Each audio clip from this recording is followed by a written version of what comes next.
Assalamualaikum warahmatullahi wabarakatuh. Perkenalkan, nama saya Santika Rosikoturikma dengan nomor absen 25 dari kelompok 2 praktikum algoritma dan pemrograman. Di sini saya akan menjelaskan soal nomor 2. Langsung lampiran soal nomor 2 bab function, di mana soalnya segitiga Pascal membuat program segitiga Pascal, yaitu n untuk input dalam satu program menggunakan pernyataan kondisi, dua function, satu main, lalu perulangan serta rekursif. Nah, ini untuk programnya seperti biasa, header IOStream, username library compile std. Lalu kita masuk ke inmain. Nah, inmain di mana kita memesan variabel n, lalu mencetak masukkan jumlah baris segitiga Pascal. Nah, lalu menginput nilai n. Nah, setelah kita input nilai n, maka jika n kurang dari sama dengan 0, maka dia akan mencetak masukkan angka lebih besar dari 0. Lalu mencetak n lain. Setelah itu keluar dari if dan memanggil fungsi segitiga Pascal. Nah, untuk memanggil fungsi segitiga Pascal itu void segitiga Pascal dengan parameter integer n, di mana untuk i sama dengan 0 dengan kondisi i kurang dari n, maka untuk j sama dengan 0 dengan kondisi j kurang dari sama dengan i, dia akan mencetak n panggil fungsi n kombi ij dan spasi. Lalu jika terjadi perubahan di j dan j akan berubah, lalu akan terus berulang sampai kondisi tidak lagi memenuhi dan mencetak enter.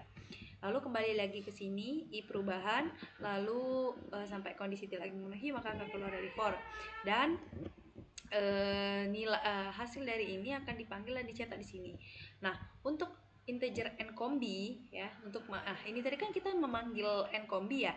Nah, jadi di sini integer n kombi dengan parameter n dan r itu jika r sama dengan 0 atau r sama dengan n, maka hasil dari kombi tersebut ialah 1. Nah, jika tidak, maka dia akan memanggil fungsi n kombi tadi, memanggil kembali fungsi n kombi tadi, di mana parameter n dikurang 1 dan r dikurang 1 ditambah n kombi n dikurang 1, r. Nah, dan keluar dari fungsi kombi. Nah, untuk flowchartnya itu untuk n kombi menginput, ini n kombinasi, menginput kondisi. Jika iya maka proses ini, jika tidak maka proses ini keluar. Untuk segitiga Pascalnya menginput for ya, for masuk lagi, ada for lagi, masuk lagi mencetak kombi. Jika tidak maka dia akan mulai perubahan, tidak keluar dari for ini, lalu perubahan, dan jika tidak maka dia akan langsung n.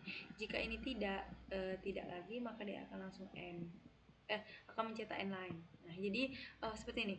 Ini input, perubahan, mencetak n lain. Kalau dia keluar mencetak n lain dulu, baru perubahan gitu. Nah, untuk fungsi inmain-nya itu menginput, cek kondisi, dia akan mencetak ini. Jika tidak, maka akan menjadi proses mencetak ini dan selesai.